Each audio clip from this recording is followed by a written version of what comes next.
They had savoured the sweets, one and all. He hadn't let them know he actually had a rather large box of them with him. This was just a little one, good for taking with you. They were clearly a trade commodity though, so best not to eat them all. After the little break, they had been wanting to get back on the wing. Next up was apparently switch carrying. Dakota seemed to believe that since Tom was now technically part of the Huntresses, it would be smart to get that particular mover trained thoroughly. Tom didn't disagree, not to mention flying was great fun when it wasn't a matter of life or death. That has sort of been the norm though, thus far, so he was all for a change of pace. Sapphire hadn't partaken in this part though. Understandable, Tom thought. In the end it had evolved into kind of an aerial hot potato, as they took turns carrying and moving him from Huntress to Huntress. It was great fun, especially when Jackalope decided to try and scare him again. This time though, all he gave her were cheers, beckoning her to go faster. She responded by pulling what kind of manoeuvre she could manage with him on board. In the end, she had gone for a loop, though, that ended with a kind of awkward Looney Tunes moment at the zenith, as she stalled before falling back down. It took a bit longer than Tom had hoped before she managed to roll into the dive and spread out her wings again. That one had managed to get an "oh shit" out of him. The feeling of going weightless when you weren't expecting it was rather disconcerting. Well, that didn't work, Jackalope went, sounding more annoyed than disturbed by the failed manoeuvre. Yeah, let's not try that one again. What do you mean? Are you scared back there? Oh, come on. He was allowed to be a little scared up here, wasn't he? Don't like dying, that's all. You won't die, dipshit. Now, let's try again. Hey, I haven't had the best luck up here, remember? Tom tried his best to sound like he wasn't terrified. That was all when things were trying to kill you. I ain't. Now let's go. Well, he was likely along for the ride whether he wanted to or not, and her logic was sound. She began climbing, beating hard to get more altitude. Hang on then. She went rolling over, pulling down into a vertical dive. Okay, that should take care of the speed all right, Tom thought, as they rocketed downwards. He had no clue how fast they were going, but his goggles were no longer optional, that was for sure. Jackalope tried to say something. He couldn't make it out, though, over the screaming wind. He just held on for dear life as she began to pull up. He had never really tried putting G's outside of a roller coaster before, but he was sure as shit was now. He could feel Jackalope fighting the weight too, and he could see her cutting her teeth in a snarl as they came around. All he could do was hope she knew what she was doing as he held on. Not that he really needed to, being pressed down onto her back. He closed his eyes and passed the zenith again this time. Though they were almost going too fast, he reckoned they were still doing well over 100, as she began the dive, picking up speed again. Once again the G's climbed, and he even found himself struggling to breathe. She had done it though, as they levelled back out again. They both needed a breather after that one. Jackalope broke the silence after a bit of gliding as the speed dropped off. See? I told you I could do it. You sure did. That looked painful though. Nah, I'm fine. Just had a hard turn, that's all. Tom wasn't entirely convinced by that, but she had done it. There was no denying that. If there was the next time, he might even enjoy it. As they glided, Fengi came alongside for a chat, Kakashi trailing behind.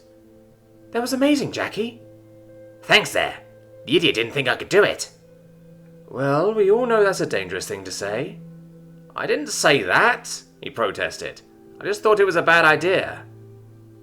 Hey, Fengi, would you mind taking him for a bit? Getting a little tired. Yeah, that loop had taken a toll. Tom was sure of that now. Sure. Should we put him on Kakashi? She shouted over, looking back to the guard trailing behind her. He was likely not able to hear them at this distance, though. Jackalope just laughed at that. And she did, in fact, sound a little pained. Has he even tried to lift Tom before? No, but he was dumb enough to follow us up here. Let's see what he is made of. Okay, then, Jackalope replied with a chuckle. Tom wasn't entirely sure he was okay with this. It was all for experimenting, but this seemed like a bad idea. Kakashi wasn't even the largest of the men. That title went to Anchor. Tom would put Kakashi at around 165 centimeters and maybe 60 kilos, so not tiny either. Add to that, the wings were also smaller and even a bit shorter in span in relation to the men as opposed to the women, equaled less dude and less wing area for the amount of dude. That seemed like a bad combination to Tom. The fact that the Dragonettes apparently found this funny didn't help Tom's confidence. Not to mention his parachute hadn't been repacked yet. Even if he still had the reserve, this seemed needlessly risky. Is this a good idea? He asked Jackalope. No, it's a brilliant one, was the idea he got from her, as Fengi grabbed onto his shoulders and thighs, lifting him off. Are you sure about this? He tried asking Fengi, hoping for a different response. Of course. Esmeralda didn't pick a weakling, so relax. She sounded confident at least. She dropped back to fly over Kakashi. Also, what did she mean, pick? Hey, Coco, your turn. Okay. The guard answered in a very uncertain voice. He likely had a good idea of what Tom weighed from the sparring practice. His lack of confidence didn't bolster Tom's either. Ready down there? Fengi went, moving to lower Tom down. Sure, Kakashi replied. Why is it I have to do this again? With that, Fengi let go. Geez, okay, by the gods. Those were not reassuring noises, but they were still flying. It was clear Kakashi was having to work hard just to maintain altitude, though. The Huntresses could glide for up to a minute between wing beats, and still maintain altitude with Tom on board. Kakashi, though, was beating every few seconds, and if Tom knew anything about their endurance, that wasn't something he could do for very long. Why are you so heavy? Kakashi squeaked out between laboured breaths. Hey, I'm not even in armour today, and I've lost weight since coming here. Tom tried to defend himself. He wasn't sure if it was true, but the beer belly had gotten smaller, that was for sure. Uh-huh. You still got those weights on? Nope, threw them off before we left. Kakashi's head slumped a bit at that. You're doing great, Fengi cheered him on, flying alongside. I told you it wasn't that hard. What are you doing? Esmeralda had joined, having come over to the little air circus, followed by Dakota. Letting Kakashi prove himself, Jackalope retorted. Hey, this wasn't my idea, Kakashi replied. No, but you were doing great, Fengi continued cheerfully. Thanks, Kakashi got out, breathing hard and clearly beginning to struggle. Tom wasn't a fan of the current situation. He felt a bit like a passenger in a plane with a dying engine. The fact the Huntresses started going upwards, which must mean they were losing altitude, didn't help. You doing okay there, champ? Tom asked a bit worriedly. Yeah, I'm good. To say Tom wasn't convinced was an understatement. Get him off before he drops, Dakota had ordered. She didn't seem too concerned, more annoyed in fact. It's not fair on Tom, anyway. Oh, come on, let him have a try. We can just catch them if that happens anyway, Jackalope argued. Fine. You two better be ready to catch them then, Dakota agreed. Tom was not entirely comfortable with that notion. He liked flying, not falling, after all. You better. I don't want to put more of you on the ground. Tom tried shouting back up to them. The two of them descended alongside, following along. They did have a fair amount of altitude to use if it came to it. How long do you think he can hold it? Jackalope had questioned. Don't know. He's still going, though. The two of them sounded more like they were watching some sort of sports event. Don't push yourself too hard, hubby, Esmeralda added from above. Kakashi just held up an okay sign. He had kept it up for a few minutes, struggling to maintain altitude, climbing a bit and then starting to lose it again. The dude clearly had something to prove. Perhaps he didn't really feel like admitting defeat in front of all the girls. The end had been abrupt as Kakashi appeared to almost faint. Either that or he just gave up completely. His head slumped and the wings locked, and he began to dive and roll over, Tom clinging on for dear life. The result of now having Tom dangle from his shoulders was being pulled into a vertical dive, going straight for the ground. Tom wasn't very pleased by this, screaming out, "What the fuck?" as they dived. He would have deemed Kakashi old enough to be past pushing yourself beyond what you could do just because there were girls present, but apparently not.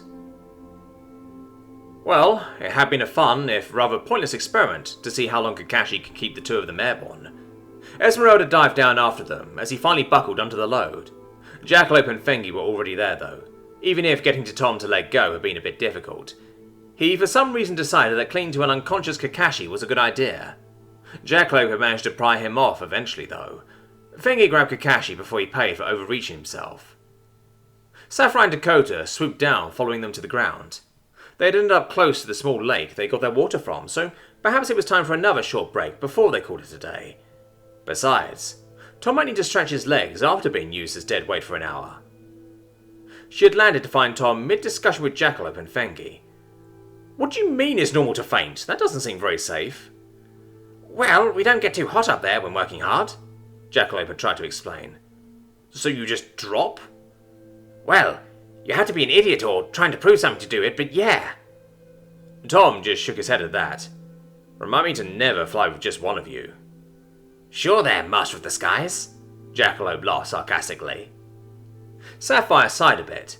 This had been supposed to be a relaxing trip for Tom. Still, it had mostly been so, hopefully. He had enjoyed Jackalope doing some acrobatics with him. If it makes you feel better, you weren't any lighter in that loop. Jackalope gave him a playful shove. Yeah, okay. That was awesome. That was good to hear at least, and Sapphire sighed a sigh of relief. They sat down in the grass, getting out a few more snacks. It was hard work doing flight training after all. Kakashi in particular was out for the count for the moment, lying across Esmeralda's lap as she scolded him for being so reckless. It really wasn't his fault though, not entirely at least.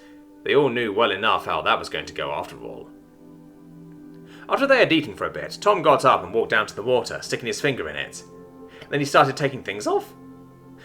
The parachute backpack thing, Boo's shirt, it all came off.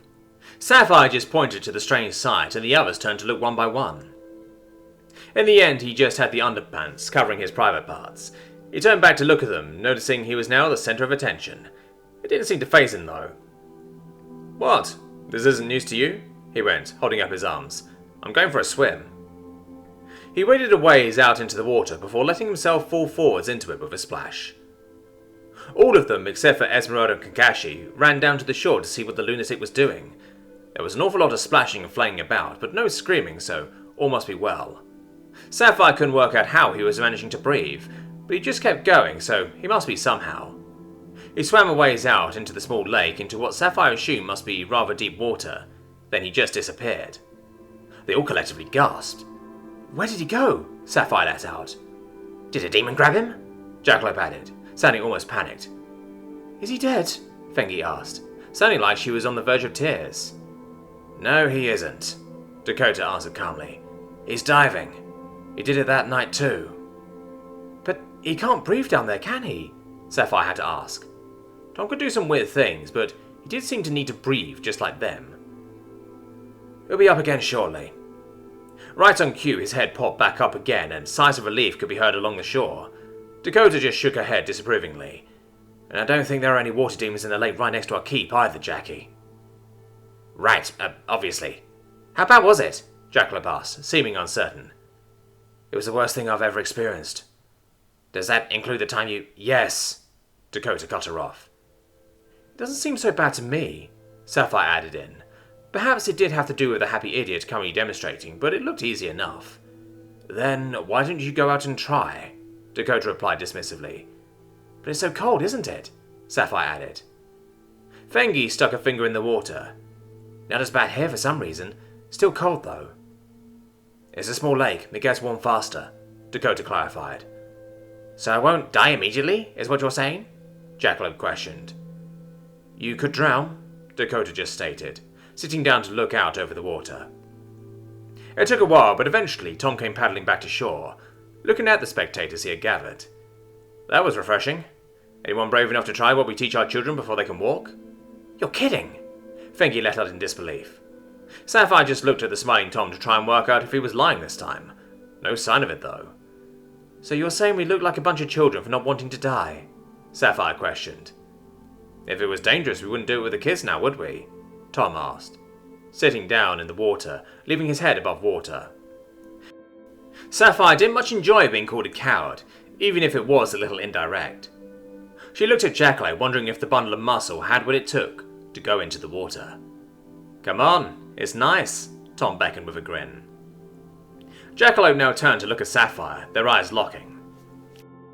Jackalope looked rather worried, Sapphire thought. Even if she was clearly trying to hide it, her eyes spoke the truth though. Sapphire trusted Tom, and it was rather rare to get the opportunity to show up Jackalope for bravery. Her clothes were leather and high, so no need to take them off. Besides, they might help her a little with keeping warm. She started unbuckling anything loose or easy to get off, like her knife and the pouch of snacks hanging from her belt. She kept looking at Jackalope as she put her foot into the water, Jackalope's brow furrowing. You wouldn't dare, Jackalope protested, clearly dismayed. No way. Sapphire just cracked a smile, turning back to look at Tom, expression going stern. Okay, they did this with children. She could beat a child, no problem. It was just water. She bathed in it, drank it, and cleaned with it. She wasn't scared of something that normal, and nothing had eaten Tom yet, so surely there wasn't anything hiding in it. As she took another step into the lake, she could feel the cold against her skin. That was a most unpleasant experience. You couldn't be in here that long then, even if it was warmer. The bottom was muddy and gross, like a weird perversion of mud. It made her spine shiver as she took another step. There we go, Tom encouraged. See? It's not so bad. No, you moron. She was just standing in the water right now.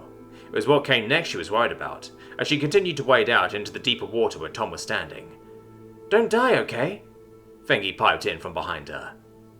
Thanks for the encouragement, Fengi. I truly appreciate it, she replied back. No problem, came the reply, sounding happy enough to confirm Sapphire's sarcasm hadn't been noticed.